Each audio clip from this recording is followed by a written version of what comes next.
Bonjour à tous, nous poursuivons avec la deuxième Mishnah du troisième Pérec, Mishnah Bet. Toujours concernant la sainteté d'une synagogue, la Mishnah nous enseigne En mochim bet hakneset. On ne pourra vendre de synagogue, ela al tnaï, qu'avec condition, chez im yirtzu yachziru, que si les premiers propriétaires changent d'avis, ils pourront ensuite récupérer leur synagogue. Donc le Barthénora précise, même si on vend la synagogue qui appartenait à un public, un rabbin, et qu'on la vend aussi à rabbin, à une autre communauté, malgré tout, de la vendre à jamais, c'est une marque de bisayon, de déshonneur par rapport à la synagogue. Donc on doit toujours poser cette condition, cette possibilité de pouvoir racheter, récupérer la synagogue. Divrei Rabbi Meir, ce sont les paroles de Rabbi Meir. Chachamim omrim cham disent non. Mochim oto mimkar olam. On peut vendre une synagogue à jamais.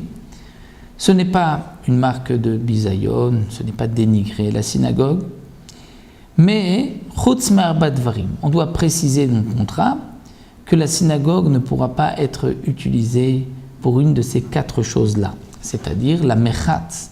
On ne pourra pas l'utiliser, la rendre bain public, ou la bourseki, ou une tannerie de peau, vela, ou un endroit où on va se tremper, ou le bet amaim, c'est-à-dire c'est un endroit où on va laver le linge, ou un endroit, nous dit le Barthénora, où on va uriner. Ça on ne pourra pas puisque c'est un déshonneur pour la synagogue. Donc on pourra vendre la synagogue, on pourra ensuite faire ce qu'on veut de cette synagogue, nous disent les Chachamim, mais attention, on doit préciser qu'il y a quatre choses qu'on ne pourra pas, étant donné que il ne faut pas déshonorer la synagogue et lui faire perdre de sa sainteté. Rabbi Yehuda Omer, Rabbi Yehuda dit non, mochim oto leshem chatzer. On vendra la synagogue leshem chatzer, même pour en faire une cour. Et l'acheteur pourra faire ce qu'il veut de cette synagogue, de ce qu'il a acheté. Ça, c'est l'opinion de Rabbi Yehuda. Donc, nous avons ici plusieurs avis. Donc, là, on retient l'avis des Chachamim, donc ni celle de Rabbi Meir. On n'est pas obligé de poser une condition de pouvoir racheter. On ne peut pas non plus vendre et dire que l'acheteur fera ce qu'il veut. Il faut préciser dans le contrat qu'il y a quatre choses lesquelles on ne pourra pas changer le motif de cette synagogue.